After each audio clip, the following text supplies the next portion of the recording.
وما من دابة في الأرض إلا على الله رزقها এই পৃথিবীর বুকে এমন কোন বিচরণশীল জীব নাই যেই জীবের রিজকের দায়িত্ব আমি আল্লাহ আমার নিজ হাতে গ্রহণ করি নাই। জোরে বলেন সুবহানাল্লাহ। সব রিজেক আমি ছড়ায় রেখেছি বিশ্ব জুড়ে সর্বত্র।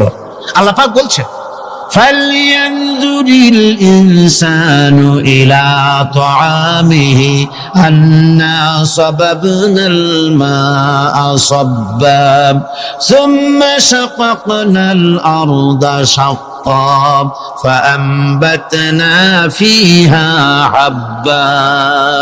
আল্লাহ পাক বলছেন মানুষের উচিত নিজ খাদ্যাদির দিকে লক্ষ্য করা, নিজের খাদ্যের দিকে লক্ষ্য করা। যেহেতু এই খাদ্য প্রতিদিন তার সামনে আসে, এদিকে তার লক্ষ্য করা উচিত। আমি প্রথমে জমিনের উপরে পানি বর্ষণ করি, পরে জমিনকে দীর্ণ বিদীর্ণ করি, এরপরে জমিনের ভিতরে উর্বরা শক্তি আমি দান করি। কে বলতেছেন কথা? আল্লাহ পাক বলছেন। এরপরে আমি নানান জাতের ফসল ফলন তোমাদের জন্য আমি দান করে দেই।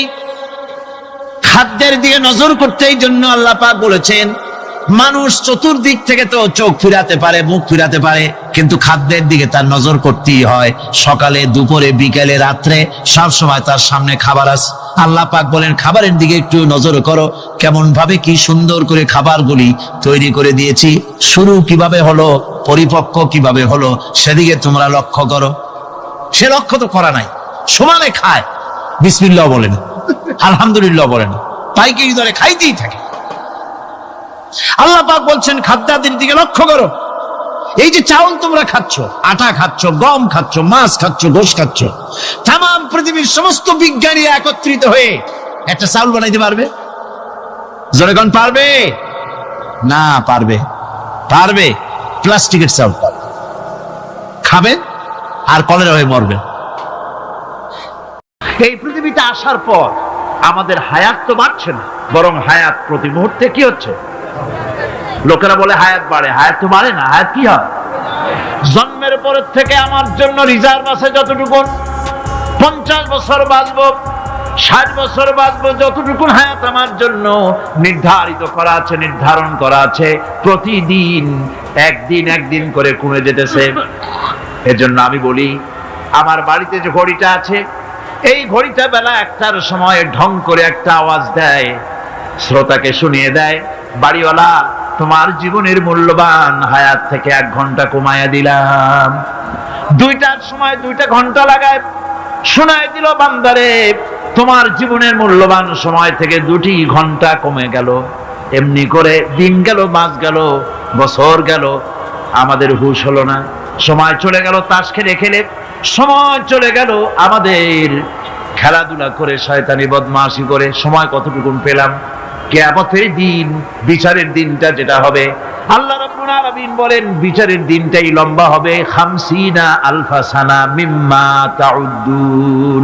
বিচারের দিনটা লম্বা হবে কত বছর? 50,000 বছর। কত বছর? দুনিয়ায় যেভাবে তুমি হিসাব করো, দুনিয়ার গণনা অনুযায়ী হাসরের বিচারের দিনটা হবে 50,000 বছরের মতো লম্বা। এক কিতাবে দেখেছি, তিনি লিখেছেন হিসাব করে কিয়ামতের ওই দিনটার হিসাবে 50,000 বছর একটা দিন লম্বা। ওই হিসাবে পৃথিবীতে যারা 60 বছর বাঁচলো, সেজন্য আখিরাতে 2 মিনিট দুনিয়ায় বাঁচলো। চিন্তা করেছ? মাত্র 2 মিনিট।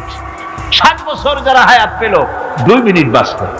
এই 2 মিনিটের জন্য কত হাঙ্গামা, কত মারধর, কত সন্ত্রাস, ক্ষমতার জন্য লড়াই, ঠ্যাং করেঙ্গে ত্যাং করেঙ্গে, লাঠিকে আন্দার মুগুর ভরেঙ্গে, শক্তির ঠেলায় অস্থির।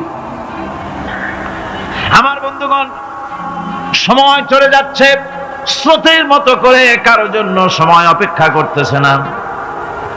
আমাদের মৃত্যু প্রতি মুহূর্তে কাছে চলে আসতেছে। এই জন্য শায়ের বলেছেন, আগাহা আপনি মৌত সে হুই বাশার নেহি, আগাহা আপনি মৌত সে হুই বাশার নেহি, 100 বরস के हैं पल की खबर नहीं। মৃত্যু সম্পর্কে আমাদের কারো জানা নাই, যে কোনো মুহূর্তে মৃত্যু আমাদের কাছে এসে যেতে পারে, মৃত্যু সম্পর্কে কিছুই জানা নাই। অথচ প্রতি মুহূর্তে আমরা মৃত্যুর দিকে এগিয়ে চলছি। মাল সামান 100 বছর কি ধরে খাবো তাও জমা করে রেখেছি, কিন্তু এক মুহূর্তের খবর নাই। মা ফিরে এসেছি, বাড়ি যেতে পারবো নিশ্চয়তা নাই। আছে? বলেন আছে? আপনি বাড়ি যাও ভালো, বসেছেন, দাঁড়াতে পারবেন, এই নিশ্চয়তা আছে? নাই। সুতরাং সূরাটিতে সময়ের উপরে কসম করে মূলত সময়ের অপরিসীম গুরুত্ব সম্পর্কে আল্লাহ পাক মানুষকে বুঝাই দিতেছেন। সময়ের দাম দাও। আমাদের সময় চলে যায় গান শুনতে শুনতে, আশ্চর্য মলম বিক্রি করা দেখতে দেখতে, তাস পাশা খেলতে খেলতে সময় চলে যায়, কেউ খেয়াল করে না। সময় বলতে অতীত কালও হতে পারে, আবার বর্তমানও হতে পারে। আর বর্তমান কাল কোনো কালই না, বর্তমান কাল কোনো কাল নয়। প্রতি মুহূর্তে ভবিষ্যৎ এসে বর্তমান হয়, আর প্রতি মুহূর্তে বর্তমান কি হয়? অতীত হয়ে যায়। বর্তমান কাল বলে কোনো কাল নেই, প্রতি মুহূর্তে অতীত হয়ে যাচ্ছে। এই যে আমি মাহফিলে বসছিলাম প্রথম এসে, ওইটা কি এখনো বর্তমান আছে? এই যে বর্তমান কথা বলছি, এটা অতীত হয়ে যাচ্ছে। সুতরাং বর্তমান কাল নাই। আল্লাহ পাক অল আসরের সময়ের কসম করে বলছেন। যদি আমরা চিন্তা ভাবনা করি তাহলে আমরা লক্ষ্য করব আমাদের আসল মূলধন সময়। আসল মূলধন কি? জীবনের আসল মূলধন কি? সময়। ইমাম রাজি রহমতুল্লাহ আলাইহি এই পর্যায়ে এক বুজুর্গের ব্যক্তির কথা তিনি আলোচনা করেছেন। তিনি বলেছেন যে একটা লোক, তিনি সূরা আল আসর এর ব্যাখ্যা তিনি বুঝতেছিলেন না। ব্যাখ্যাটা কি? এই মাথার মধ্যে ঘুরপাক খাচ্ছিল এর ব্যাখ্যা কি? একবার তিনি বাজারে ঢুকলেন, তারপরে তিনি শুনতে পেলেন বাজারের এক প্রান্ত থেকে একজন চিল্লায় বলতেছে, সেই ব্যক্তির উপরে রহম করো যার পুঁজি গলে যায়, সেই ব্যক্তির উপরে রহম করো যার পুঁজি গলে যায়। উনি চিন্তা করলেন পুঁজি এবার গলে কেমন? উনি দৌড়ে গেলেন, যায় দেখেন যে যে ব্যাটা চিল্লাচ্ছে সে হচ্ছে বরফ বিক্রেতা। কি বিক্রেতা? বরফ। বরফ আইস। এখন এই বরফ বিক্রেতা সে চিল্লায় বলতেছে, সেই ব্যক্তির পরে রহম করো যার পুঁজি কি গলে যায়। সূর্যের তাপ বাড়তেছে আর বরফ গলে যাচ্ছে। সে বোঝাতে চাচ্ছে যে আমার এই বরফটা জমাট থাকা অবস্থায় তোমরা কেউ কেনো, যেহেতু আমার পুঁজি তো এর মধ্যে আমি ইনভেস্ট করেছি। এটা যদি পানি হয়ে যায় তো পানি তো কেউ কিনবে না, এটা তো যেখানে সেখানে পাওয়া যায়। বরফ পাওয়া যায় না বলি তো আমি বরফ কিনে আনছি। তোমরা আমার প্রতি দয়া করো, তাড়াতাড়ি করে বরফটা কিনে নিয়ে যাও। ইমাম রাজি রহমতুল্লাহ আলাইহি বলেন, বুজুর্গ ব্যক্তি চিৎকার মেরে বললেন, আল্লাহু আকবার, আমি কিন্তু এই বরফ বিক্রেতার ঘোষণার মধ্য দিয়ে সূরা আল আসরের তাফসীর আমি বুঝে ফেলেছি। তার মানে হলো বরফ বিক্রেতা যেভাবে বলতেছে সেই ব্যক্তির উপরে রহম করো যার পুঁজি গলে যায়, আমারও তো একটা পুঁজি আছে, ওই পুঁজির নাম হায়াত। প্রতি মুহূর্তে আমার পুঁজি তো গলে যেতেছে, আমার পুঁজি তো গলে যায়, প্রতি মুহূর্তে কমে যেতেছে। আহারে, এই পুঁজি যে গলে গেল ধরে রাখতে পারলাম না, এজন্য কিছুই তো করতে পারি নাই। সূরা আল আসরের ভিতরে মানুষের আয়ুষ্কাল দেওয়া হয়েছে বরফ গলে যাওয়ার মতো দ্রুত, সে আয়ু কমে যাচ্ছে। একে যদি নষ্ট করে ফেলা হয়, ভুল কাজে ব্যয় করা হয়, সেটাই হচ্ছে মানুষের মূল ক্ষতি। মানুষের মূল ক্ষতি। ব্যবসায় ক্ষতিগ্রস্ত হয়েছে, এটা মূল ক্ষতি নয়। স্বাস্থ্য হারাইছে, মূল ক্ষতি নয়। রাজনীতিতে ব্যর্থ হয়েছে, মূল ক্ষতি নয়। জীবনে মন্ত্রিত্ব হারাইছে, মূল ক্ষতি নয়। মূল ক্ষতি প্রতি মুহূর্তে সময় নষ্ট হচ্ছে, এটাই মূল ক্ষতি। ভাইরা, কিয়ামতের দিন জান্নাতীদের কোনো দুঃখ থাকবে না, সকলের দুঃখ থাকবে। জান্নাতীদের কোনো দুঃখ থাকবে নাকি? থাকবে, থাকবে। জান্নাতীদের মনের মধ্যে একটা দুঃখই থাকবে। ভালো করে শুনুন, জান্নাতীদের মনের মধ্যে একটা দুঃখই হবে। তারা মনে মনে চিন্তা করবেন, আফসোস করবেন, আহারে যদি দুনিয়ায় বসে অমুক সময় বাসে বসেছিলাম, আজে বাজে চিন্তা করেছি, বাড়ির ড্রয়িং রুমে একা একা বসে বসে আজেবাজে চিন্তা করেছি, অমুক অমুক সময় খেলাধুলায় কাটাইছি। এই সময়গুলিতে যদি সুবহানাল্লাহ, আলহামদুলিল্লাহ, লা ইলাহা ইল্লাল্লাহ, আল্লাহু আকবার এই তাসবিহ যদি পড়তাম, জিকির আজকার করতাম, জান্নাতের ভিতরে আরো নিয়ামত লাভ করতে পারতাম। সময়টা তো কাজে লাগাইলাম না। মানুষের শর্ত, মুমিনের সব কাজে সওয়াব। ওয়াকুলু লিন-নাসি হুসনা, মানুষের সঙ্গে ভালো ভালো কথা কও, মানুষের সঙ্গে হাসি মুখে কথা কও। একজনের সাথে হাসি মুখে কথা বললেন, আপনার একটা সদকা দেওয়ার মতো সমান সওয়াব আমলনামায় লেখা হয়ে গেল। ভালো ভালো কাম করো। বন্ধুগণ, সময় দ্রুত গতিতে চলে যাচ্ছে, মানুষের জীবন ক্ষতিগ্রস্ত হচ্ছে। ক্ষতি থেকে বাঁচতে পারবে 4টা গুণ যার মধ্যে আছে, বাকি সব ক্ষতিগ্রস্ত হয়ে যাবে।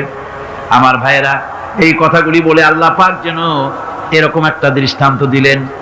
আপনি যদি পরীক্ষার হলে গিয়া দেখেন ছাত্ররা পরীক্ষা দিতেছে, পরীক্ষার জন্য নির্ধারিত সময় কতটুকুন? 3 ঘন্টা। 3 ঘন্টা। 3 ঘন্টা।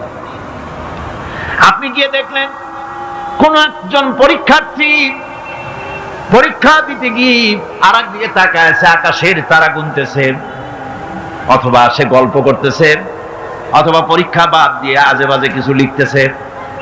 আপনি যেমন তাকে, ওই ছেলেটাকে আনবো না, গাফেল ছেলেটাকে ঘড়ির দিকে তাকায় বলেন, এই ছেলে ওই ঘড়ির দিকে তাকাও, দেখো তোমার সময় কিন্তু চলে যেতেছে, মাত্র 1 ঘন্টা, আর তুমি সময় নষ্ট করতেছো। আল্লাহ যেন স্নেহ পরবশে তামাম পৃথিবীর গোলামদেরকে, বান্দাদেরকে আঙ্গুল নির্দেশনা দিয়ে বলছেন, বান্দারা প্রতি মুহূর্তে তোর জীবনের মূল্যবান সময় চলে যেতেছে, প্রতি মুহূর্তে সময় যাচ্ছে। আর ইনসান বলতে শুধু মুসলমান না, ইনসান বলতে কি মুসলমান শুধু না, আল ইনসান মানব মণ্ডলী, বিশ্বের সমস্ত মানুষকে আল্লাহ বলছেন, হিন্দু, খ্রিস্টান, বৌদ্ধ, নাসারা, ইহুদি, মজুসি, মুসলমান, বিশ্বের সব মানুষকে আল্লাহ বলছেন। যেহেতু আল্লাহ স্রষ্টা, মানুষের ব্যাপারে সার্বিক কল্যাণময় কথা কে বলতে পারেন? কে বলতে পারেন? সে আল্লাহ রাব্বুল আলামিন বলছেন, সময় চলে যাচ্ছে ও পৃথিবীর মানুষেরা। এই মানুষ বলতে আল্লাহ রাব্বুল আলামিন কোন ব্যক্তি, কোন গোষ্ঠী, কোন জাতিকে বলেন নাই, বলেছেন সমগ্র মানবতাকে। এর অর্থ হচ্ছে সূরাটিতে উল্লেখ্য 4টি গুণ যদি আমল করতে পারে লোকেরা, যেই ব্যক্তি করবে, যেই সমাজ করবে, যেই রাষ্ট্র করবে, যেই গোষ্ঠী করবে, যেই জাতি করবে, তারাই ক্ষতি থেকে বেঁচে যাবে। আর যারা করবে না তারা ক্ষতিগ্রস্ত হবে। কি হবে বলুন? এখন আল্লাহ পাকের কথা শুনুন। আল্লাহ পাক বলছেন, ওয়াল আসরি ইন্নাল ইনসানা লাফি খুসর। খুসরিন, এই যে খুসর, খাসারা, এই শব্দটা হচ্ছে আবিধানিক অর্থে ক্ষতি হচ্ছে লাভের বিপরীত। লাভের বিপরীত কি? ক্ষতি। নাফা, এই নাফার বিপরীত কি? নোকসান। খাসারাটা কি? নোকসান বলা হয় পুঁজি 50,000 খাটাইছিলাম, লাভ করতে পারি নাই, পুঁজি ঠিক আছে, এটাকে বলা হয় নোকসান। এটাকে কি বলা হয়? নোকসান। কিন্তু আমি পুঁজি খাটিয়েছিলাম 50,000 টাকা, লাভ তো হয়ই নাই, পুঁজিও চলে গেছে, আমও গেছে, ছালাও গেছে, আমও নাই, ছালাও নাই। এইটারে আরবিতে কি বলা হয়? খাসার। দেউলিয়া। দেউলিয়া হয়ে গেছে। দেউলিয়াটা বোঝেন ভালো আপনারা, দেউলিয়া হয়ে গেছে। কোরআন লাভ বা সাফল্যের ধারণা যেমন নিছক পার্থিব নয়, সমৃদ্ধির কথা শুধু পার্থিব নয়, জন্ম থেকে শুরু করে মৃত্যু পর্যন্ত। কোরআনের লাভের কথা যখন বলা হয় তখন জন্ম থেকে মৃত্যু পর্যন্ত, আখিরাত পর্যন্ত, কিয়ামত পর্যন্ত। ক্ষতিটাও জন্ম থেকে শুরু করে মৃত্যু পর্যন্ত, কিয়ামত পর্যন্ত ক্ষতিটাও। এই ক্ষতি থেকে বাঁচাবার জন্য কোরআনে কারিমে বিভিন্ন জায়গায় এই খাসারা শব্দ ব্যবহার করা হয়েছে। আল্লাহ রাব্বুল আলামিন বলছেন, ওয়ামান খাফ خفت موازينه فأولئك الذين خسروا أنفسهم بما كانوا بآياتنا يظلمون। যাদের পাল্লা ভারী হবে কিয়ামতে তারাই হবে সফলকাম, আর যাদের পাল্লা হালকা হবে, নেকির পাল্লা যাদের হালকা হবে তারা হবে ক্ষতিগ্রস্ত, তারা নিজেদের ক্ষতি নিজেরাই ক্ষতি সাধনকারী হবে কিয়ামতের দিন। কাজে মানুষের জীবনের সমুদয় কার্যাবলীর ভালো অংশ যদি খারাপ অংশের উপরে বিজয়ী হয়, তারপরে খারাপ অংশ পাওনাদারদের দিয়ে টিয়া, এরপরে যদি নেকি কিছু বাকি থাকে তাহলে বোঝা গেল লোকটা কিয়ামতে নাজাত পাবে। আর যদি ভালো কাজের উপরে খারাপ কাজ বিজয়ী হয়ে যায় আর সমস্ত পাওনাদারদেরকে পাওনা মিটাইয়া তারপরও পাপ বাকি থেকে যায়, এক চাইতে খাসারা পৃথিবীতে আকাশে জমিনে কিছুই আর হবে না। এর থেকে বাঁচার জন্য আল্লাহ পাক এই খাসারা থেকে বাঁচার জন্যই মানুষকে এই কথা বলছেন। এই কথাটি কোরআনে কারীমের অন্য একটি আয়াতে আরো সুন্দর করে বলা হয়েছে, যারা নাকি এই দুনিয়ার বুকে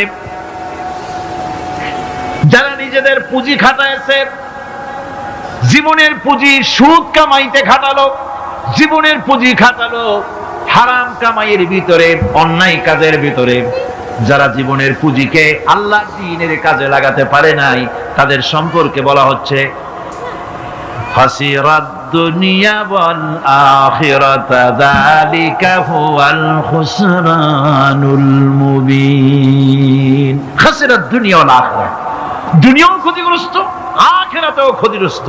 এটা হচ্ছে তার জন্য সুস্পষ্ট ক্ষতি, এর থেকে বড় ক্ষতি আর কিছুই হতে পারে না।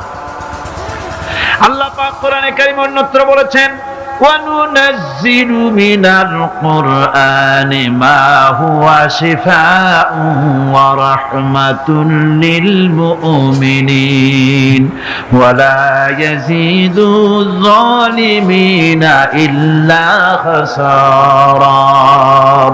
আমি এই কোরআন অবতরণের পরিক্রমায় এমন সব বিষয় অবতীর্ণ করেছি যা মুমিনদের জন্য নিরাময় এবং তাদের জন্য রহমত, আর জালিমদের জন্য ক্ষতি ছাড়া আর কিছুই বৃদ্ধি পায় না। জালিমদের জন্য ক্ষতি বৃদ্ধি পায়, আর যারা মুমিন তাদের জন্য এর মধ্যে নিরাময় আছে, এর মধ্যে রহমত আছে। অর্থাৎ যারা এই কোরআনকে যারা নিজেদের আইনের কিতাব হিসেবে গ্রহণ করেছে, কোরআনকে তাবিজের কিতাব হিসাবে নয়, ধর্মীয় কিতাব হিসাবে নয়, কোরআন সংবিধান। কোরআন কি?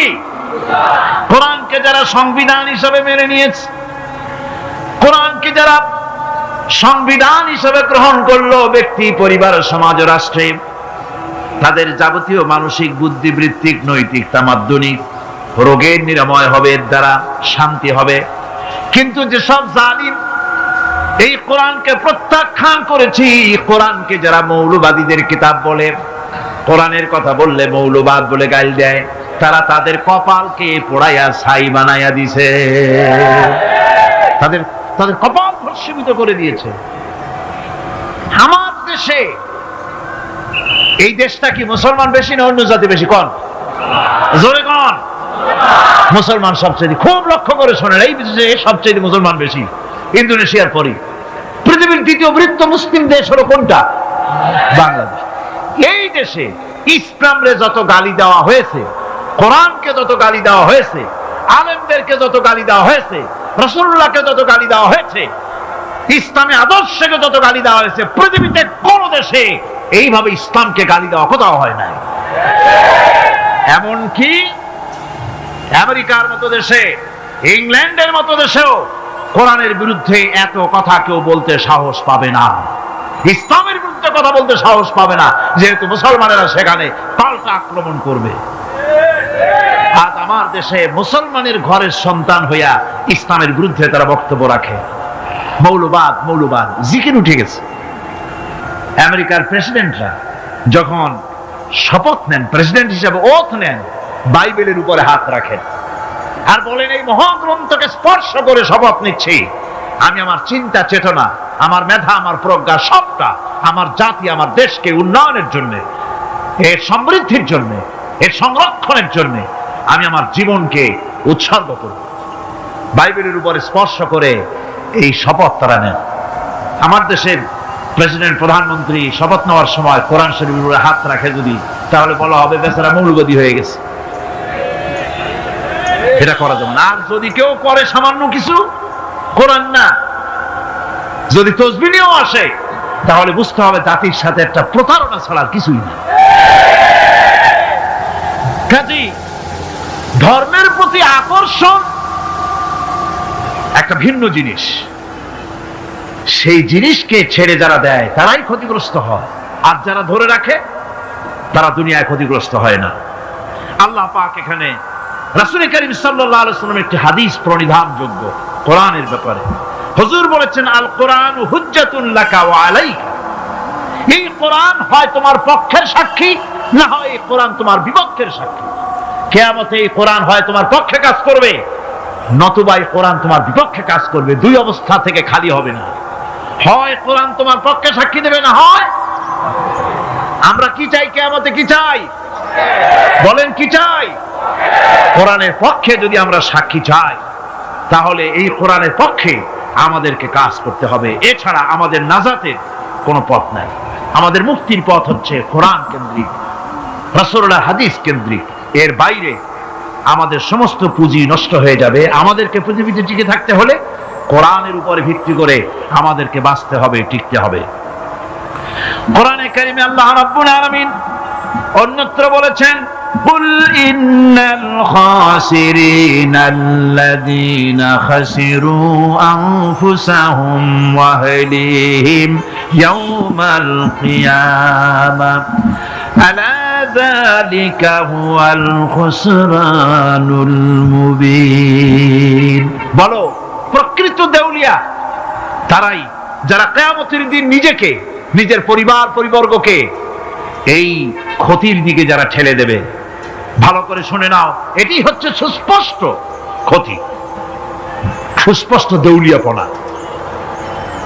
এই ক্ষতি থেকে বাঁচার জন্য আল্লাহ রাব্বুল আলামিন কোরআনে কারীমের মধ্যে বলেছেন, ওয়াল আসরি ইন্নাল ইনসানা লাফি খুসর। পড়েন সবাই, ওয়াল আসরি ইন্নাল ইনসানা লাফি খুসর। মানুষের, সমগ্র মানুষের জীবন ক্ষতিগ্রস্ত। কে বলতেছেন? গা শিউরে ওঠার কথা না? গা শিউরে ওঠে। আল্লাহ বলতেছেন ক্ষতিগ্রস্ত, ব্যর্থ। আপনি যতই মনে করেন আপনার মিল আছে, কল আছে, কারখানা আছে, মন্ত্রী, টাকা পয়সা আছে, প্রেসিডেন্ট হয়েছেন, প্রধানমন্ত্রী হয়েছেন, আপনার জীবন সফল হয়েছে, আল্লাহ বলেন না, জীবন ব্যর্থ, জীবন বিফল, জীবন ক্ষতিগ্রস্ত। তাম পৃথিবীর সমস্ত মানুষ ক্ষতিগ্রস্ত, ব্যর্থ। চারটা কাজ করলে সফল হবে। কয়টা কাজ? জোরে বলেন, কয়টা কাজ? ইল্লাল্লাযীনা আমানু ওয়া আমিলুস সালিহাতি ওয়া তাওয়াসাউ বিল হাক্কি ওয়া তাওয়াসাউ বিস সাবর। চারটা কাজ করলে জীবন হবে সফল। এই ব্যর্থতা থেকে, এই ক্ষতি থেকে যদি বাঁচতে চাই কিনা? কারা কারা চাই? দেখাই তো হাত। কারা কারা চাই? ক্ষতির হাত থেকে বাঁচতে চাই কারা? আলহামদুলিল্লাহ, হাত নামান। ক্ষতির হাত থেকে যারা বাঁচতে চান, আল্লাহ রাব্বুল আলামিন তাদের জন্য ফর্মুলা পেশ করেছেন, ইল্লাল্লাযীনা আমানু ওয়া আমিলুস সালিহাতি ওয়া তাওয়াসাউ বিল হাক্কি ওয়া তাওয়াসাউ বিস সাবর। আল্লাহ পাক বলেন, চারটি কাজ করলে জীবন সফল হয়ে যাবে। কয়টা কাজ? চারটা কাজ করলে জীবনটা সফল হয়ে যাবে। এক নম্বরে ঈমান। এক নম্বরে কি? ঈমান। এটাই হচ্ছে ফাউন্ডেশন। ক্ষতি থেকে বাঁচার জন্য প্রথম যে গুণটি, সেটির নাম হচ্ছে ঈমান। ইসলামে ঈমানের স্থান সর্বপ্রথম, তারপরই হচ্ছে ইসলাম। ঈমান আগে, তারপরে কি? ইসলাম। ইসলাম হচ্ছে বীজ, ঈমান হচ্ছে বীজ, আর ইসলাম হচ্ছে চারা, গাছ। এটা হচ্ছে ভিত্তি। এই ভিত্তিকে সর্বপ্রথম মজবুত করতে হবে ঈমানের ভিত্তি। ঈমানের ভিত্তি দুনিয়ায় ঈমানের আহ্বান জানাবার জন্যই আল্লাহ রাব্বুল আলামিন সমস্ত নবী এবং রাসূলদেরকে পৃথিবীতে পাঠিয়েছেন ঈমানের আহ্বানের জন্য। দুনিয়ার সমস্ত নবীদের দাওয়াত ছিল ঈমানের দাওয়াত। কিসের দাওয়াত? এই ঈমানের দাবিটা আসছে, এই দাওয়াতটা এসেছে আল্লাহর কাছ থেকে। কার কাছ থেকে? দেখুন, পৃথিবীর ভিতরে কোন নবীদের কথার সাথে আরেকজন নবীর কথার কোনো বৈপরীত্য হয় নাই। সমস্ত নবীদের কথা একরকম ছিল। কয় রকম? একজন নবীর সঙ্গে তার বক্তব্যের সাথে আরেকজন নবীর বক্তব্যের কোনো গুণগত মৌলিক কোনো পার্থক্য ঘটে নাই, অসঙ্গতি হয় নাই। কারণ নবীরা আম্বিয়া আলাইহিমুস সালাম নিজেরা বানিয়ে কথা রচনা করে তারা মানুষের সামনে পেশ করে নাই। সমস্ত নবীদের কাছে যত দাওয়াত এসেছে একটা অফিস থেকে এসেছে। সে অফিসটা হচ্ছে কার? আল্লাহ রাব্বুল আলামিনের। তাই দুনিয়ার সমস্ত পয়গম্বরদের দাওয়াত ছিল না ইলাহা ইল্লাল্লাহ, লা ইলাহা ইল্লাল্লাহ, লা ইলাহা ইল্লাল্লাহ মুহাম্মাদুর রাসূলুল্লাহ। এটাই ছিল সমস্ত নবীদের দাওয়াত। কোরআনে কারীম তার ধারক এবং বাহক সম্পর্কে বলে যে তিনি যে দাওয়াত দিয়েছেন সে দাওয়াতটা হলো ঈমানের দাওয়াত। আমাদের নবী তিনি এসে যে দাওয়াত দিয়েছেন সে দাওয়াতটা কিসের? কোরআনে কারীম বলছি, ربنا إننا سمعنا مناديا ينادي للإيمان। হে আমাদের রব, নিশ্চয়ই আমরা এমন একজন আহ্বায়কের আহ্বান শুনেছি যিনি আমাদেরকে ঈমানের দাওয়াত দিয়েছেন। এমন কোন পয়গম্বর নাই দুনিয়ায় যিনি ঈমানের দাওয়াত দেন নাই।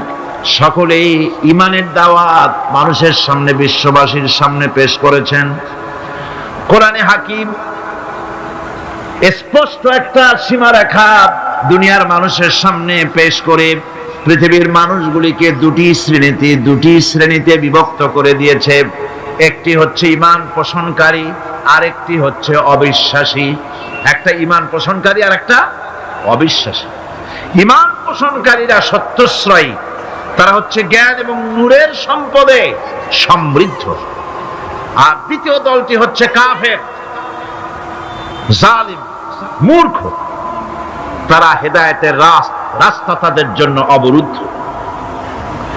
কোরআনে কারীম এই দুইটি দল সম্পর্কে উল্লেখ করতেছেন, মাসালুল ফারিকাইনি কাল আ'মা ওয়াল আসাম্মি ওয়াল বাসীরি ওয়াস সামিম হাল ইয়াস্তাবিয়ানি মাসালান আফালা। কোরআন শরীফ বলছে, হাল ইয়াস্তাবিয়ানি মাসালান আফালা তাযাক্কারুন। দুইটি শ্রেণীতে আল্লাহ পাক ভাগ করে দিয়েছেন। একটা শ্রেণী হচ্ছে অন্ধ, বোবা, বধির। আরেকটি যারা শুনতে পায়, চোখে দেখতে পায়। এই দুটি কখনো এক নয়, সমান নয়। এ দুটির রাস্তা আলাদা। কাফেরের রাস্তা আর ইমানদারদের রাস্তা সম্পূর্ণ ভিন্ন। আল্লাহ রাব্বুল আলামিন ঈমান এবং কুফরের পার্থক্য বলে দেওয়ার জন্য গোটা মানব জাতির মধ্যে স্পষ্ট করে বলেছেন, লা ইকরাহা ফিদ-দীন ক্বাদ তাবায়্যানার রুশদু মিনাল গায়y। দ্বীনের ব্যাপারে জোর জবরদস্তি নেই। এখানে হেদায়েতের পথ এবং গোমরাহি, হেদায়েতকে গোমরাহির পথ থেকে সম্পূর্ণ আলাদা করে দেওয়া হয়েছে। লা ইকরাহা ফিদ-দীন, দিনের ব্যাপারে কোনো জোর জবরদস্তি নেই। যারা ধর্মনিরপেক্ষবাদী তারা এই আয়াতটাকে নিজেদের মতবাদকে প্রতিষ্ঠার লক্ষ্যে অনেক সময় কাজে লাগায়। দুটি আয়াতকে তারা বেশি ব্যবহার করে। একটা হচ্ছে লাকুম দীনুকুম ওয়ালিয়া দীন, আর একটা হচ্ছে লা ইকরাহা ফিদ্দিন। এই দুইটি আয়াতকে ধর্মনিরপেক্ষবাদীরা ব্যবহার করে। এই দুটির কোনটি তাদের আদর্শকে বোঝাবার লক্ষ্যে ব্যবহারের কোনো সুযোগ নাই। লা ইকরাহা ফিদ্দিন, ধর্মের ব্যাপারে কোনো বাড়াবাড়ি নাই, জোর জবরদস্তি নাই। এ কথা বলা হয়েছে এই কারণে যে কোন বিধর্মীকে, অমুসলিমকে ভয় দেখিয়ে, লোভ দেখিয়ে অথবা কোন ক্রমে কোন প্রকার চাপ সৃষ্টি করে তাকে মুসলমান বানানো যাবে না। এমনকি সূরা তওবার মধ্যে এসেছে, যুদ্ধ চলাকালীন সময়, জিহাদ চলাকালীন সময় কোন অমুসলিম যদি ইসলাম জানার জন্য তোমাদের তাঁবুতে আসে, তাহলে তুমি তাকে ইসলাম বুঝাও। ইসলাম শোনার পরে যদি মেনে নেয় ভালো কথা, আর যদি না মানে তাকে তার তাঁবু পর্যন্ত ফিরে যেতে চাও, ফিরে যেতে দাও। মাঝপথে তাকে আক্রমণ করা যাবে না। ধর্মের ব্যাপারে কোনো বাড়াবাড়ি নাই। লা ইকরাহা ফিদ্দিন, এর দ্বারা ধর্মনিরপেক্ষতার কোনো কথা বোঝানো হয়নি। আর লাকুম দীনুকুম ওয়ালিয়া দীন, এটা ছিল কাফেরদের সেই বক্তব্যের প্রেক্ষিতে যেখানে কাফেররা বলেছিল মুহাম্মদ সাল্লাল্লাহু আলাইহি ওয়াসাল্লাম, আসুন আমরা এক কাজ করি, সেটা হলো ধর্ম নিয়ে আমাদের মধ্যে যে বাকবিতণ্ডা হচ্ছে, আমরা ধর্মকে 50-50 ভাগ করে দিই। কিছুদিন আমরা গিয়া আপনার আল্লাহরে সেজদা দেই, আর কিছুদিন আপনারা আমাদের মূর্তিগুলিকে প্রণাম করুন। এই প্রস্তাব যখন রাখল, আল্লাহ রাব্বুল আলামিন সূরা কাফিরুন অবতীর্ণ করে দিলেন, কুল ইয়া আইয়ুহাল কাফিরুন লা আ'বুদু মা তা'বুদুন। হে কাফেরেরা, হে অবিশ্বাসীরা, নবী আপনি বলুন, হে অবিশ্বাসীরা, তোমরা যার ইবাদত করো আমরা তার ইবাদত করি না, আবার আমরা যার ইবাদত করি তোমরাও তার ইবাদত করো না। সুতরাং লাকুম দীনুকুম ওয়ালিয়া দীন, সুতরাং তোমাদের দিন তোমাদের জন্য, আমাদের দিন আমাদের জন্য। এখানে নিরপেক্ষতার কথা বলা হয় না, এখানে পক্ষের কথা বলা হয়েছে। কিসের পক্ষ? ধর্মের পক্ষ। কিসের পক্ষ? হিন্দু, খ্রিস্টান, বৌদ্ধ, তোমরা তোমাদের ধর্মের পক্ষে থাকো। মুসলমান, তোমরা তোমাদের ধর্মের পক্ষে থাকো। ধর্মের ব্যাপারে নিরপেক্ষ হওয়ার কোন সুযোগ নাই। আছে নাকি সুযোগ? আমি পার্লামেন্টে বলেছি এই কথা, যে একটা ধর্মের উপরে বিশ্বাস করে নিজেকে একটা ধর্মের পক্ষের ব্যক্তি হিসাবে ঘোষণা করে কেউ বলছে, দাবি করছে আমি হিন্দু, কেউ বলছে আমি বৌদ্ধ, কেউ বলছে আমি খ্রিস্টান, কেউ বলছে আমি মুসলমান।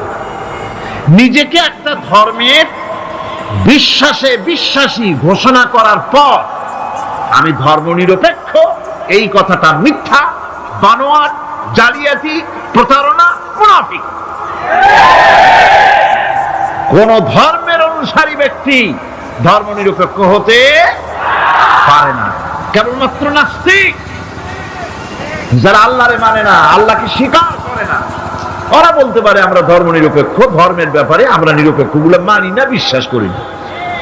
কিন্তু যারা ধর্মে মানে, সেদের যে ধর্মেরই হোক না কেন, সে ব্যক্তি ধর্মনিরপেক্ষ যদি দাবি করে, এটা মিথ্যে কথা, এটা মুনাফিকি ছাড়া কিছু হতে পারে না। মুসলমানকে, যে কোনো জাতিকে যে ধর্মে আছে ধর্মের পক্ষে থাকায় কথাই বলা হয়েছে। এখন আমি বলতেছিলাম ঈমানের কথা। ঈমান আগে আনতে হবে। ঈমান সম্পর্কে আল্লাহ রাব্বুল আলামিন বলতেছেন, ঈমান হলো আগে, তারপরে ইসলাম। আবার ঈমান আনার আগে আবার কুফরি একটা শব্দ আছে, সেটা হলো فمن يكفر بالطاغوت ويؤمن بالله فقد استمسك بالعروة الوثقى لا انفصام لها والله سميع عليم ফামান ইয়াকফুর বিত্তাগুত, যে ব্যক্তি তাগুতকে অস্বীকার করেছে, সর্বপ্রথম তাগুতকে অস্বীকার করতে হবে। ওয়া ইউমিন বিল্লাহ, আর এরপরে আল্লাহর উপরে যে ঈমান আনলো, ফাকাদ ইসতামসাকা বিল উরওয়াতিল উসকা, সে এমন এক শক্ত অবলম্বন ধারণ করলো যা তাকে কোনো কিছুই বিচ্ছিন্ন করবে না, ধ্বংস করে দেবে না। সুবহানাল্লাহ। এখন সত্যিকারের ইমানদারের পরিচয়টা কি? কোরআনে কারীম সত্যিকারের ইমানদারের পরিচয় এভাবে পেশ করতেছে, ইন্নামাল মুমিনুনা আল্লাযীনা আমানু বিল্লাহি ওয়া রাসূলিহি সুম্মা লাম ইয়ারতাবু وجاهدوا بأموالهم وأنفسهم في سبيل الله أولئك هم الصادقون। ঈমানের দাবিতে সত্যবাদী কারা? ইন্নামাল মুমিনুনা আল্লাযীনা আমানু বিল্লাহি ওয়া রাসূলিহি, সত্যিকারের মুমিন তো তারা যারা নাকি ঈমান এনেছে আল্লাহর উপর এবং রাসূলের উপরে। এই ঈমান আনার পর সুম্মা লাম ইয়ারতাবু, এরপরে কোন সন্দেহে সে নিপতিত হয় নাই, কোন সন্দেহ তার মনের মধ্যে জায়গা পায় নাই, আর সে আল্লাহর রাস্তায় জিহাদ করেছে মাল দিয়ে, জান দিয়ে। উলাইকা হুমুস সাদিকুন, এরাই হলো ঈমানের দাবিতে সত্যবাদী। সুম্মা লাম ইয়ারতাবু, অথবা এক বিন্দু সন্দেহ মনের মধ্যে জায়গা দেয় নাই, অর্থাৎ ঈমান আনছি কার উপরে? আল্লাহর উপরে। কার উপরে? আর তার রাসূলের উপরে। আল্লাহ এবং রাসূলের উপরে ঈমান আনার পর যারা আল্লাহ এবং রাসূলের বিধান জীবনের সকল ক্ষেত্রে মানতে পারে নাই, তারাই সন্দেহে নিপতিত হয়েছে। কথা বুঝতে পেরেছেন? তাদের সন্দেহ এই কোরআন মানুষের জীবন, তার সম্পদ, তার রাজনীতি, তার অর্থনীতি পরিচালনা করতে পারে না। সেই জন্য ধর্মের ব্যাপারে কোরআন মানি, ধর্মের ব্যাপারে নামাজ আর রোজা মানি, কিন্তু রাজনীতিতে ধর্ম মানি না। এটাই হলো সন্দেহ। এটাই কি? সন্দেহ, অবিশ্বাস। জীবনকে তারা দুইটা ভাগ করেছে, এক ভাগ রাজনীতির জন্য, আর এক ভাগ কিসের জন্য? ধর্মের জন্য।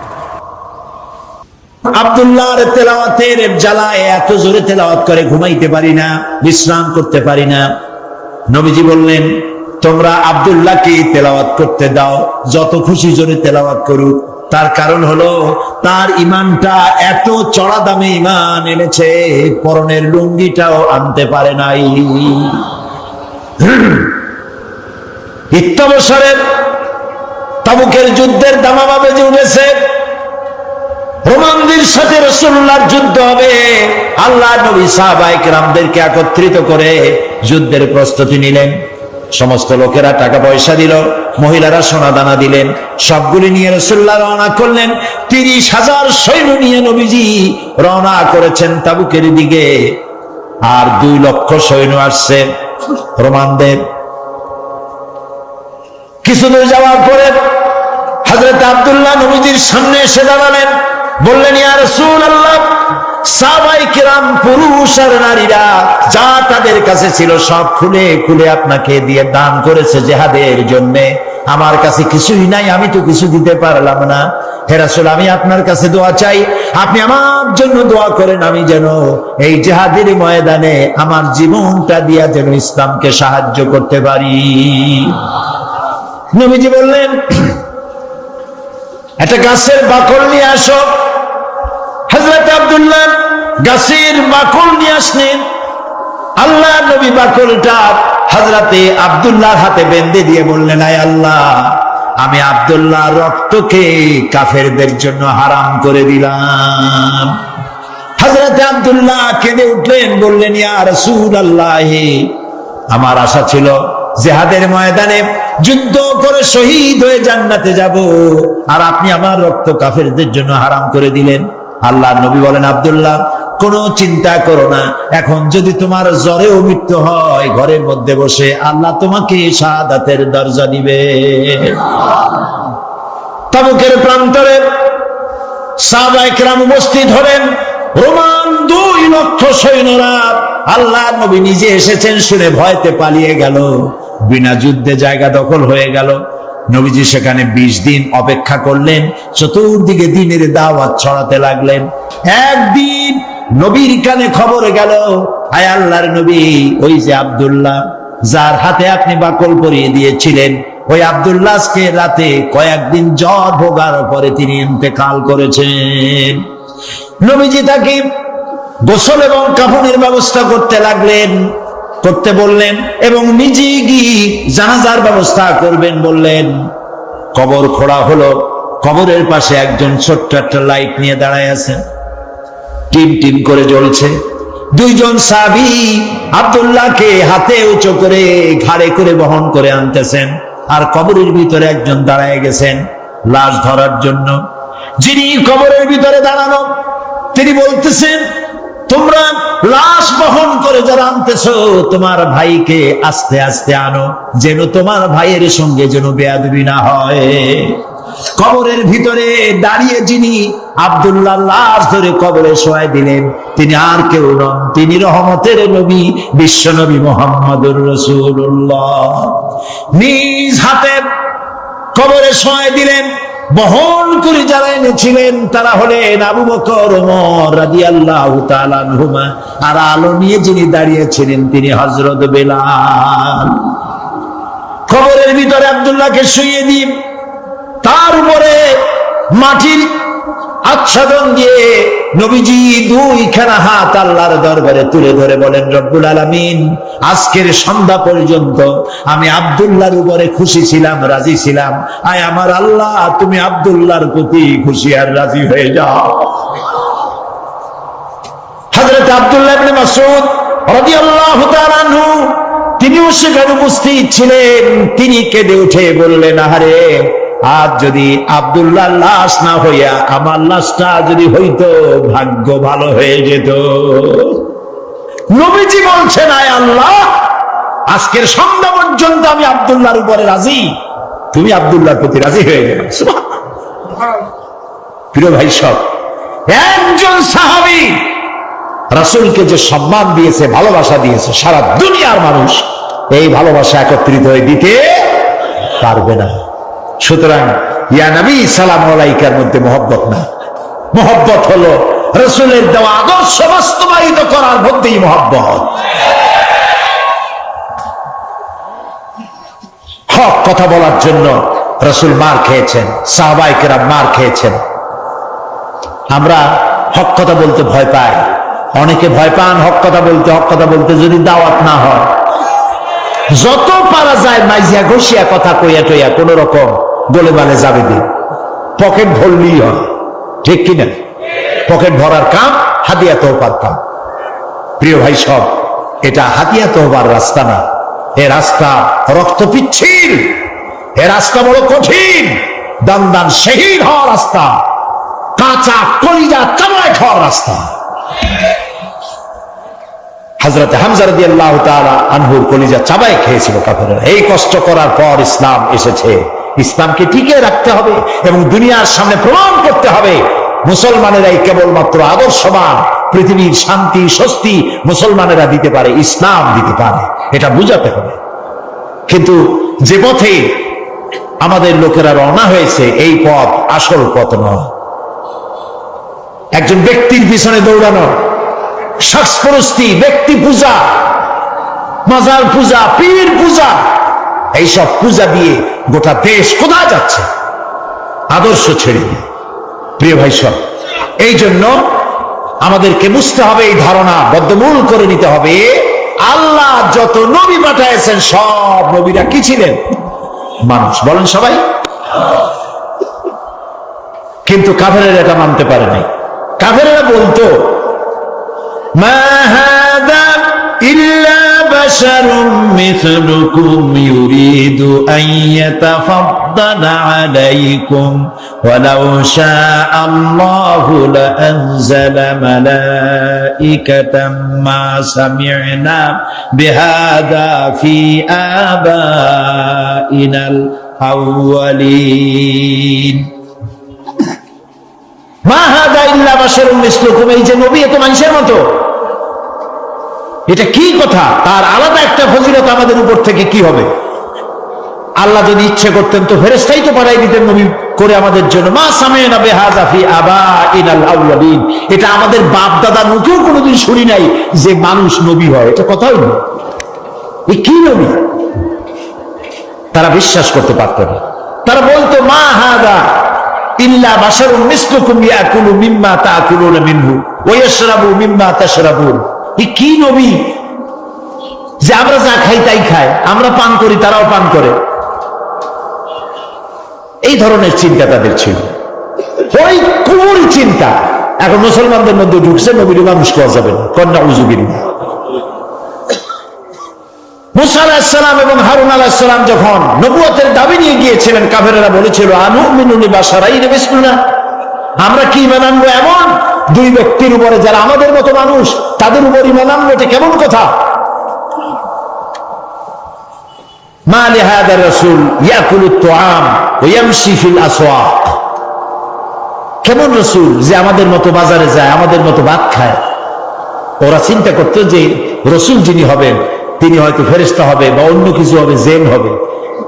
আল্লাহ রাব্বুল আলামিন বলেন, পৃথিবীতে যদি সব ফেরেশতারা স্বাচ্ছন্দ্যে ঘোরাফেরা করতো তাহলে আমি এখানে ফেরেশতা নবী করে পাঠাইতাম। আমি যে মানুষের জন্য মানুষ নবী করেছি, এটা তো সারা পৃথিবীর মানুষের জন্য ইহসান করেছি। আমাদের জন্য যদি ফেরেশতা নবী করা হতো তাহলে সেটা কি আমাদের জন্য কল্যাণ হতো না অসুবিধা হইতো? মারাত্মক অসুবিধা হতো। ফেরেশতা তো পুরুষও না নারীও না, তারা তো জানে না মানুষের সমস্যা কোথায়। কলকারখানার মালিকের সাথে শ্রমিকের যখন লাগে, ফেরেশতা বুঝবে কি এটা মীমাংসা কেমন হবে? স্বামী স্ত্রীর যখন ঝগড়া লাগে তো ফেরেশতা কি করে বুঝবে স্বামী স্ত্রীর ঝগড়া লাগে কেন? ফেরেশতা তো পুরুষ না মেয়ে লোক না, তার তো বউ নাই স্বামীও নাই। কাজে আল্লাহ তাআলার এটা মেহেরবানি যে তিনি কি করেছেন, মানুষের জন্য নবী বানাইছেন। কি ওয়ামা আরসালনা ক্বাবলাকা ইল্লা রিজালান নূহি ইলাইহিম ফাসআলু আহলাদ যিকরি ইন কুনতুম লা তা'লামুন। আপনার পূর্বে যত নবী আমি পৃথিবীতে পাঠিয়েছিলাম তারা সব মানুষ ছিলেন, একজনও ফেরেশতা বা জিন ছিল না, সব ছিল মানুষ। সুতরাং হে নবী, আপনি আপনার পজিশন সম্পর্কে জানায় দেন, আপনার অবস্থা সম্পর্কে বলেন। আল্লাহ বলে দিলেন, আপনি বলুন, কুল ইন্নামা আনা বাশারুম মিসলুকুম ইউহা ইলাইয়া আন্নামা ইলাহুকুম ইলাহু ওয়াহিদ। হে নবী, আপনি বলুন, আনা বাশারুম মিসলুকুম, আমি তোমাদের মতোই মানুষ।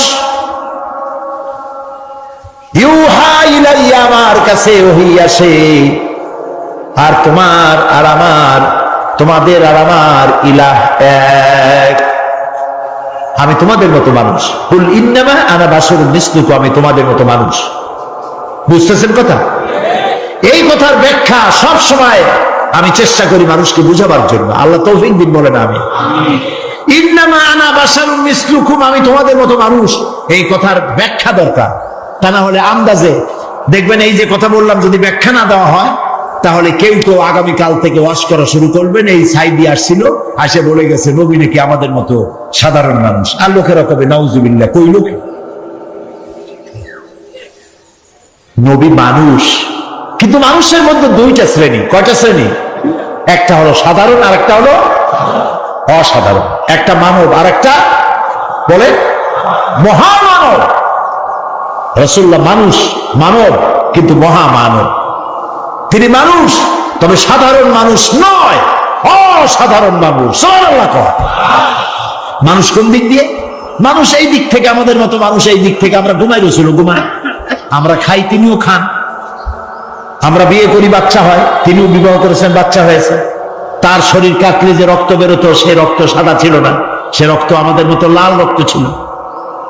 তিনি আনন্দ পেলে হাসতেন, দুঃখ পেলে কাঁদতেন। নবী করিম সাল্লাল্লাহু আলাইহি ওয়াসাল্লামের ছেলে মারা গেল, তিনি কাঁদতেছিলেন, চোখ দিয়ে পানি পড়তেছিল। সাহাবায়ে কেরাম বললেন, হে রাসূল, আপনি তো আমাদের কাঁদতে নিষেধ করেছেন। নবী করিম সাল্লাল্লাহু আলাইহি ওয়াসাল্লাম বলেছেন, আমি চিল্লাতে নিষেধ করেছি, আমার চোখ দিয়ে যেটা পড়ছে এটা হলো মুহাব্বত। আমার অন্তর আল্লাহর দিকে তার ইচ্ছার উপরে রাজি আছে, কিন্তু চোখ দিয়ে মুহাব্বতের পানি পড়তেছে, করুণার পানি, দয়ার পানি, রহমতের পানি পড়তেছে। আমার দিলের মধ্যে কোনো প্রতিবাদ নাই।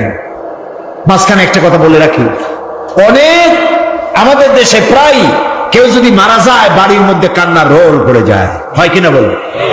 কথা বল না কেন? কান্নার রোল পড়ে যায়। আমরা মেয়ে লোকেরা চট্টগ্রামে কি করে জানি না, এই বরিশাল বিভিন্ন জায়গায় মেয়ে লোকেরা যখন কান্দে তখন সুর করে কান্দে। দুঃখের মধ্যে সুর আসে কেমনে আমি বুঝিনি। সুর দিয়ে, সুর না হলে কাঁদতে পারে। আপনাদের এদিকে আছে বোধ হয়, আছে, সুর দিয়ে কাঁদে। এই যে বিলাপ করতেছেন কেন? আপনি আওয়াজ করে কাঁদছেন কেন? তার অর্থ দাঁড়াচ্ছে আল্লাহর সিদ্ধান্তের বিরুদ্ধে আপনি প্রতিবাদ করছেন। বলেন নাউজুবিল্লাহ, বলেন নাউজুবিল্লাহ। আজকে সকালে আমি এক মহিলার জন্য দোয়া করেছিলাম। বিশ্ব ইসলামী আন্দোলনের নেতা অধ্যাপক গোলাম আযম, জামাত ইসলামী বাংলাদেশের সাবেক আমির, তার বড় ছেলের বউ, পুত্রবধূ সালমা মুন্নিনা, তার এই পুত্রবধূ আমাকেও শ্বশুরের মতো ভক্তি করেছে, মহব্বত করেছে। দীর্ঘদিন রোগ ভোগের পরে মারা গেলেন কদিন আগে। আল্লাহ যেন তাকে জান্নাতুল ফেরদাউসের মেহমান বানায় দেন। কথাটা আনলাম এই কারণে, তার ছোট্ট মেয়ে মামুনের স্ত্রী গোলাম আযম সাহেবের নাতনি, ছোট্ট নাতনি, নাম নুসাইবা, আমাদের পাশে বসা, চোখ থেকে দরদর করে পানি পড়ছে, মুখে কোনো আহা উহু নাই। আমার স্ত্রীর কাছে শুনলাম, তিনিও দেখতে গিয়েছিলেন, তার কাছে শুনলাম ছোট্ট মেয়েটা মায়ের মুখের দিকে তাকায় আছে, ছেলেগুলো মায়ের মুখের দিকে তাকানো, কোনো শব্দ নাই, শুধু চোখ দিয়ে পানি পড়ছে। একটা মুমিনের বাড়ি, কোন মানুষ মারা গেলে তাই হওয়া উচিত। আপনি আওয়াজ করে কাঁদবেন, তার অর্থ আল্লাহর ফয়সালার বিরুদ্ধে প্রতিবাদ করছেন। বলে নাউজুবিল্লাহ। আপনার কলিজার টুকরা সন্তান মারা গেছে, আপনি বলুন ইন্না লিল্লাহি ওয়া ইন্না ইলাইহি রাজিউন। একটা গোলাম এর থেকে আর বেশি কি বলতে পারবো? গোলামের কোনো সে নাই। মাবুদের সিদ্ধান্ত, সিদ্ধান্ত কার? আল্লাহ রাব্বুল আলামিন। সেই জন্য নবী করিম সাল্লাল্লাহু আলাইহি ওয়াসাল্লাম তিনি মানুষ ছিলেন, আনন্দ পেলে হাসতেন, তবে আমাদের মতো হাসতেন না, মুস্কি হাসতেন। আমাদের দেশে মানুষ হাসে, হাসের কায়দা দেখছেন? কত কায়দা! হায়, নাট্য হাসি, বৈশাচিক হাসি, অট্ট হাসি, পাজামার ফিতা ছেঁড়া হাসি,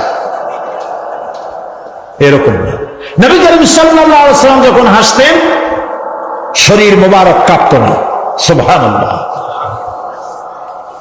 কোথায় যাবেন? কি আর নেতা ভেটাক মানুষের সাথে নামাজ, রোজা, কোরআন, হাদিস ছাড়িয়ে দিয়ে একটা আসলো, তার পিছনে পাগলের মতো দৌড়ালেন। এটা মুসলমানের কাজ নয়। নবী করিম সাল্লাল্লাহু আলাইহি ওয়াসাল্লাম মুস্কি হাসতেন, দাঁত মোবারকের কিছুটা অংশ দেখা যেত। মুখ ছিল কালো, দাড়ি ছিল কালো, ঠোঁট মোবারক ছিল গোলাপের পাপড়ির মতো লালচে, দাঁতগুলো ছিল মুক্তোর মতো। এর মধ্য থেকে যখন তিনি হাসতেন মনে হতো কালো মেঘের মধ্য দিয়ে বিদ্যুৎ চমকে যাচ্ছে, মানুষেরা পাগল হয়ে যেত মহব্বতে। তিনি মানুষ, তবে আমাদের মতো সাধারণ মানুষ নন, অসাধারণ মানুষ। আল্লাহ রাব্বুল আলামিন তার শারীরিক শক্তি, মানসিক শক্তি, রুহানি শক্তি যা দিয়েছিলেন কোন মানুষের সাথে তার তুলনা হবে না। তবে তিনি মানুষ, এতে কোনো সন্দেহ নেই। কথা কি বুঝাইতে পারছি? কথা কি বুঝছেন? জিন্দিগিতেও বলবেন না যে আমাদের মতো সাধারণ মানুষ, কবিরা গুনাহ হবে। সাধারণ মানুষ যদি হয় তাহলে তো তিনি গুনাহ করতে পারবেন। রাসূল কি গুনাহ করেন? সাধারণ মানুষ তো মিথ্যে কথা বলে, রাসূল কি মিথ্যে কথা বলেন?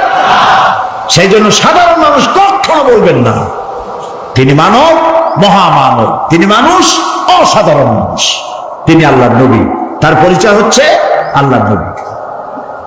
গায়ব সম্পর্কে কথা আসে যে নবী করিম সাল্লাল্লাহু আলাইহি সাল্লামের গায়বী ইলম সম্পর্কে না, আল্লাহ যেটুকু জানাইছেন তার থেকে বেশি কিছু তিনি জানেন না। আল্লাহ রাব্বুল আলামিন তাকে দিয়ে বলাচ্ছেন, قُلْ لَا أَقُولُ لَكُمْ عِنْدِي خَزَائِنُ اللَّهِ وَلَا أَعْلَمُ الْغَيْبَ وَلَا أَقُولُ لَكُمْ إِنِّي مَلَكٌ إِنْ يَتَّبِعُ إِلَّا مَا يُوحَى إِلَيَّ। বলুন, আমি তো তোমাদের কথা বলি না যে আমার কাছে আল্লাহর বিপুল ধনরাশি আছে, এবং এটাও বলি না যে আমার কাছে গায়বের ইলম আছে। আল্লাহ তাআলা বলছেন যে বলেন আপনার কাছে গায়বের ইলম নাই।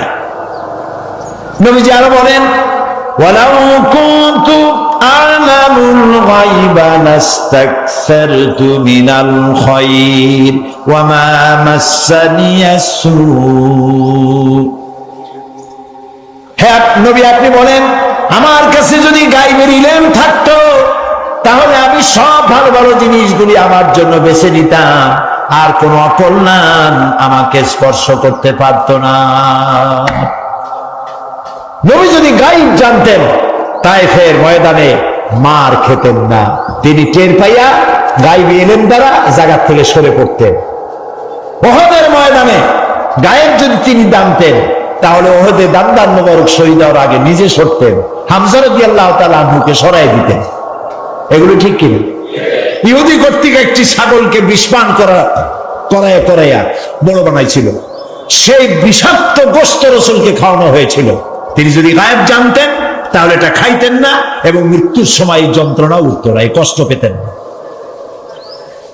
হযরত আয়েশা রাদিয়াল্লাহু তাআলা আনহার ব্যাপারে ইফকের ঘটনায় তিনি যদি গায়েব জানতেন তাহলে মাসাদিক কাল পর্যন্ত ওহীর অপেক্ষায় বসে থাকতে হতো না, নিজের প্রিয়তমা স্ত্রীকে ঘরে ফিরে আনতে পারতেন।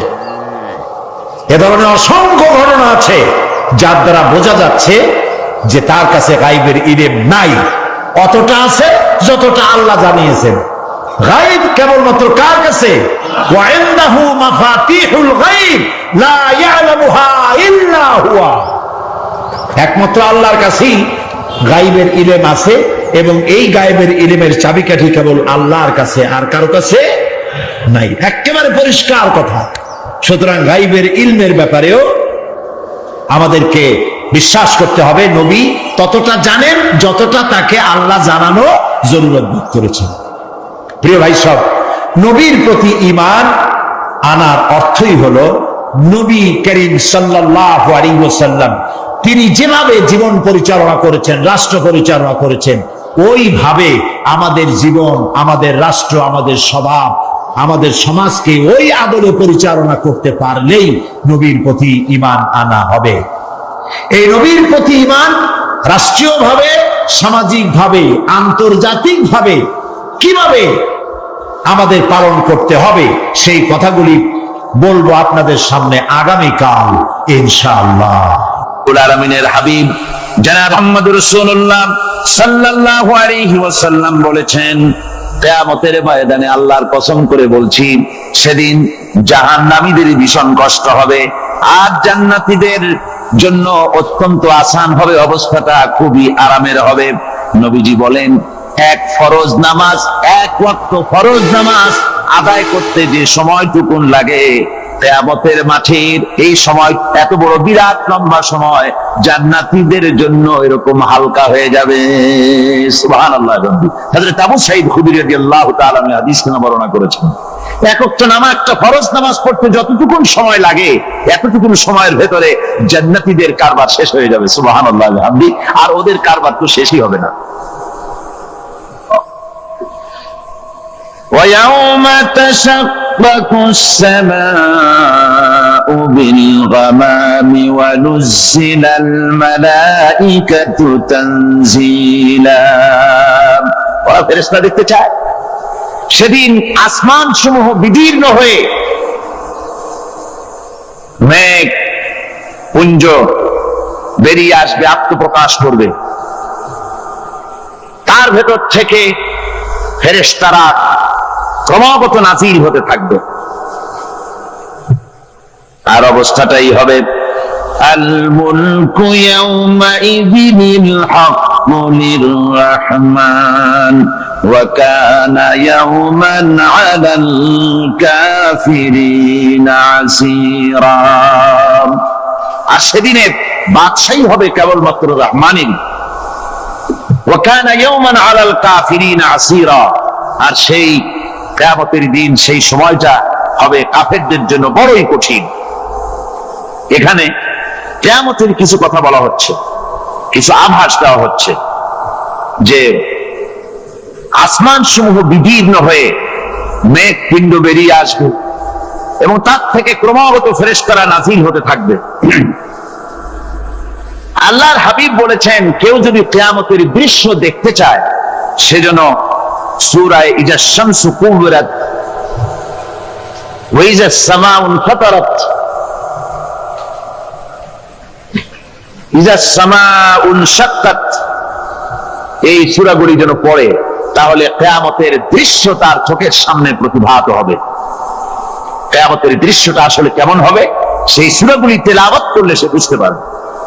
যেমন আল্লাহ পাক বলছেন, إذا السماء فطرت وإذا الكواكب انتثرت وإذا البحار فجرت وإذا القبور بعثرت। যখন আকাশসমূহ চূর্ণ বিচূর্ণ হয়ে যাবে আর তারকাসমূহ বিক্ষিপ্ত হয়ে পড়বে, সমুদ্র মহাসমুদ্রগুলি দীর্ণ বিদীর্ণ হয়ে যাবে, কবরগুলি সব উদ্গীরণ করে দেবে, তার মধ্যে যা আছে সে সবগুলি। আবার আল্লাহ পাক বলেন, ইযা শামসু কুবিরাত ওয়া ইযান নুজুমুন কাদারাত ওয়া ইযাল জিবালু সুয়্যিরাত। সূর্য যখন ঢেকে যাবে, তারকাগুলি যখন বিপর্যস্ত হয়ে যাবে আর পাহাড়গুলি যখন চালিয়ে দেওয়া হবে, এই দৃশ্য তোমরা দেখতে পাবে। فإذا النجوم طمست وإذا السماء فرجت وإذا الجبال نسفت। সেদিন অবস্থা এমন হবে, সমস্ত তারকাগুলি স্ফীত হয়ে যাবে আর আকাশ সমূহ দীর্ঘ বিদীর্ণ হয়ে যাবে। আর দেখতে পাবে পাহাড়গুলি, সমস্ত পাহাড়গুলিকে উড়িয়ে দেওয়া হবে। আবার অবস্থা আরো কি হবে, فإذا برق البصر وخسف القمر وجمع الشمس والقمر। যখন চক্ষু বিস্ফারিত হয়ে যাবে মানুষের, চাঁদ আর সূর্য নিষ্প্রভ হয়ে যাবে, সব একাকার হয়ে যাবে, চন্দ্র এবং সূর্য তার অস্তিত্বকে হারিয়ে ফেলবে। শুধু তাই নয়, وحملت الأرض والجبال فدكتا دكة واحدة। জমিন ও পাহাড়গুলির মধ্যে সংঘর্ষ লাগিয়ে দেওয়া হবে, আর তা এক ধাক্কায় জমিন এবং সমস্ত পাহাড়গুলি চূর্ণ বিচূর্ণ হয়ে যাবে। সুবহানাল্লাহ ওয়া বিহামদিহি। আল্লাহ রাব্বুল আলামিন বলছেন, এইভাবে করে কিয়ামতের দৃশ্য, বিভীষিকাময় দৃশ্য তোমরা দেখতে পাবে। আর সেদিনের রাজত্বটা কার হবে? আল মুলকু ইয়াউমাইযিনিল হাক্কু লিররহমান। সেদিনের রাজত্ব হবে কেবলমাত্র রহমানের। অর্থাৎ যেসব কৃত্রিম বাদশাহী দেখে তোমাদের চোখে ধাঁধা লেগে গিয়েছে, তোমাদেরকে দুনিয়ার বাদশাহী দেখে তোমরা ধোকায় পড়ে গিয়েছো। এসব বাদশাহী কিছুই টিকবে না সেদিন। সেদিন শুধু বাদশাহী থাকবে একমাত্র আল্লাহ পাকের। কার থাকবে বাদশাহী? জোরে বলেন কার? আল্লাহ রাব্বুল আলামিন যখন কিছুই থাকবে না ঘোষণা করবেন লিমানিল মুলকুল ইয়াউম লিল্লাহিল ওয়াহিদুল কাহ্হার। আজকে কার রাজত্ব? চারিদিক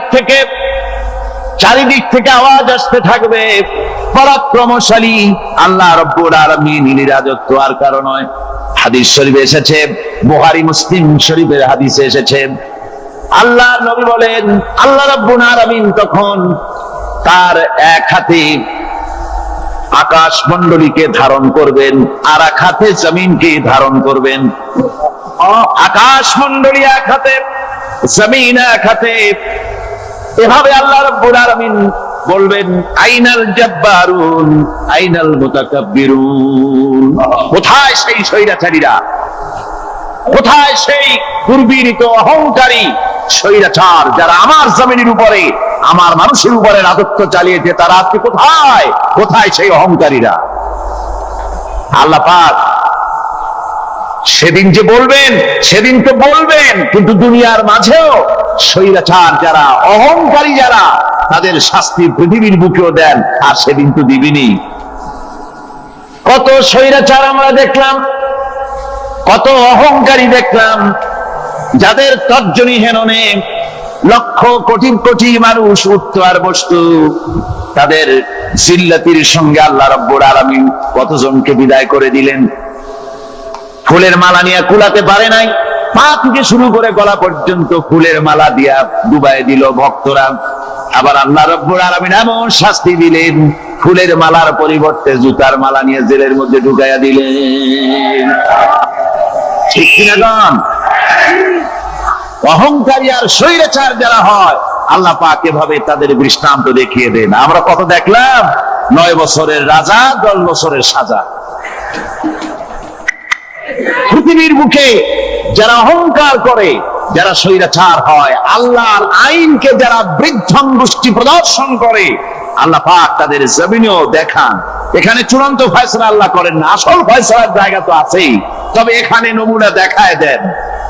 কিন্তু মুশকিল হচ্ছে, ইতিহাসের সবচাইতে বড় শিক্ষা হলো ইতিহাস থেকে মানুষেরা শিক্ষা গ্রহণ করে না। একজনে যে কাম করে বিপদে পড়ে, আর একজন এসে আবার সেই পথেই অগ্রসর হয়, নিশ্চিত মৃত্যুর পথে। আমার বন্ধুগণ, আল্লাহ পাক বলছেন সেই দিন আমার রাজত্ব হবে, আর কারো রাজত্ব হবে না। وَكَانَ يَوْمًا عَلَى الْكَافِرِينَ عَسِيرًا। আর ওই দিনটা, ওই কিয়ামতের দিন হবে কাফেরদের জন্য সবচাইতে কঠিন। সবচাইতে কঠিন হবে কাদের জন্য? কাফেরদের জন্য। কাফের কারা?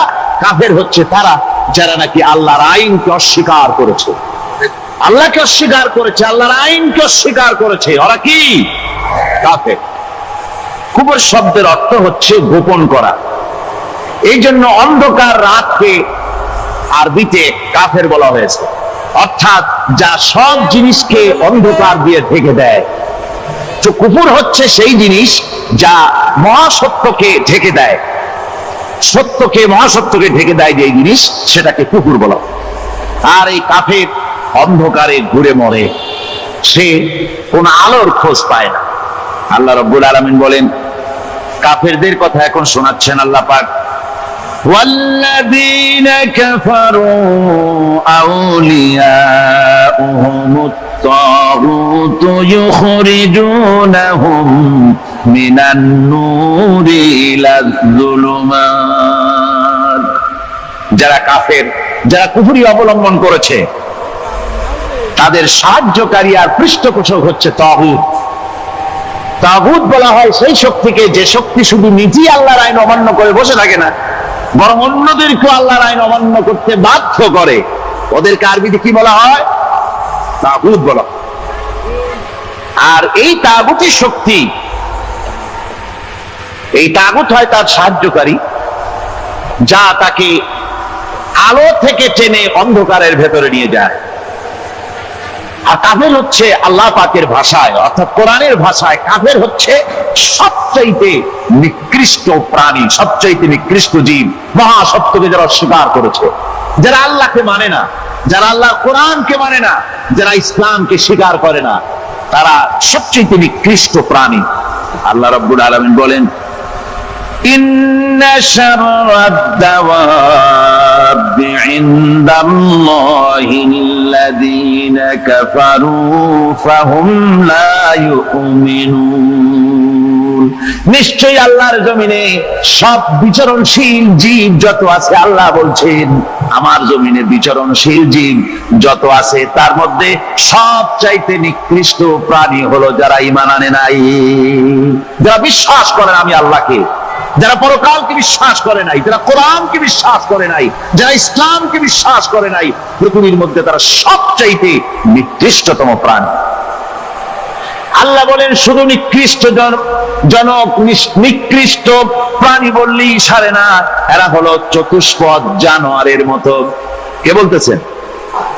আমি বলছি না, কিন্তু আল্লাহ পাক বলতেছেন চতুষ্পদ জানোয়ারের মতো কাফেরেরা। وَمَثَلُ الَّذِينَ كَفَرُوا كَمَثَلِ الَّذِي يَنْعِقُ بِمَا لَا يَسْمَعُ إِلَّا دُعَاءً وَنِدَاءً। এই কাফেরদের দৃষ্টান্ত হচ্ছে সেই রাখালের মতো, যে রাখাল তার পশুদেরকে ডাকে, আর ওই পশুরা একটা ডাক শোনে মাত্র, কিন্তু কি যে বলে তা তো পশুতে বোঝেন। ভালো বুঝতে পেরেছে? সুম্মুন বুকুমুন উমিয়ুন ফাহুম লা ইয়াকিলুন। এরা বোবা, এরা বধির, এরা অন্ধ, এ কারণেই কোনো কথা বোঝে না। এরা চতুষ্পদ জানোয়ারের চাইতেও নিকৃষ্ট। যাদেরকে আমি আল্লাহ বলেন, যাদেরকে আমি চোখ দিলাম, চোখ থাকতে হক দেখলো না, সব দেখলো। হক দেখে নাই চোখ দিয়া, এই চোখ দিয়া সব দেখলো। নারীর সৌন্দর্য উপভোগ করলো, আর নারীর অঙ্গ প্রত্যঙ্গ নিয়ে নানা ধরনের গল্প লিখলো, কবিতা লিখলো, কিন্তু এই সৌন্দর্য যিনি দিলেন তারেও চিনল না। আছে না কত কবি আমাদের দেশে? আমার দেশের সেই কবি জাতীয় পুরস্কার পায় যে কবি নারীর বিশেষ বিশেষ অঙ্গ নিয়ে বেশি করে নির্লজ্জ কবিতা লিখতে পারে, ওই হলো সবচেয়ে বড় কবি। আমার বন্ধুগণ, একজন বুজুর্গ ব্যক্তি তিনি পথ দিয়ে যাচ্ছিলেন, তো সে পথে এক সুন্দরী যুবতী মেয়েকে দেখে সেই যুবতী মেয়ের দিকে এই বুজুর্গ ব্যক্তি এক নজরে তাকায় আছে। তখন এই ঘটনাটাকে কবি এভাবে লিখতেছেন সাজায়, একদা সুখদায়ক প্রমোদা বদন দর্শন করিব ঝরিল নয়ন, হেসে কহে সে রূপসী সবিস্ময় মন, কহ দেখি মহাশয় কহ কি কারণ, বিষয় বিরাগী তুমি ভুবনে প্রচার, কি হেতু জন্মিল তব মানস বিকার, সামান্য ললনা রূপ করি দর্শন, উচিত না হয় কব অশ্রু বরিশন। বুজুর্গ ব্যক্তি ওই মহিলার দিকে তাকিয়ে তাকিয়ে কাঁদতেছেন। সুন্দরী মহিলা বলেন, আল্লাহর বুজুর্গ বান্দা, আপনি এলাকার ভিতরে বুজুর্গ এবং পীর হিসাবে, বুজুর্গ ব্যক্তি হিসাবে আপনি বিখ্যাত। আজকে আমাকে এখানে দেখে আপনি আমার দিকে তাকায় আমার রূপ উপভোগ করতেছেন আর কাঁদতেছেন। আপনার মতো সংসার বিরাগী মানুষ আমার মতো একটা সুন্দরী মেয়েকে দেখে ভাবে কাঁদা ঠিক না। বুজুর্গ ব্যক্তি বলছেন, হেসে কহিলাম বালে করহ শ্রবণ, নেত্র ঝরে তবু হেতু ভেব না এমন, যে শিল্পী রচিল ওই সুধাংশু বদন, তাহার তরে ঝরে নেত্র নয়নে জীবন। আল্লাহর বান্দি, আমি তোমাকে দেখি কান্দি না, আমার চোখে পানি বেরিয়ে গেছে। তোমারে দেখে আমি মনে মনে ভাবলাম, এত সুন্দর করে যিনি মানুষ বানিয়েছেন, না জানি ওই আল্লাহ রব্বুল আলামিন কত বড় সুন্দর। আমার ভাইরা, সুতরাং চোখ থাকতে ওরা আল্লাহ রাব্বুল আলামিনের কুদরত ওরা দেখে নাই, কান থাকতে কোরআনের আওয়াজ ওদের কানের মধ্যে ঢোকে নাই, বিবেক থাকতে আল্লাহর দ্বীনকে বুঝতে পারে নাই, চিন্তা করতে পারে নাই। আল্লাহ রাব্বুল আলামিন বলেন উলাইকা কাল্লানাম, এরা হলো চতুষ্পদ জানোয়ার, বালহুম আদল, শুধু জানোয়ার না, জানোয়ারের চাইতেও নিকৃষ্ট।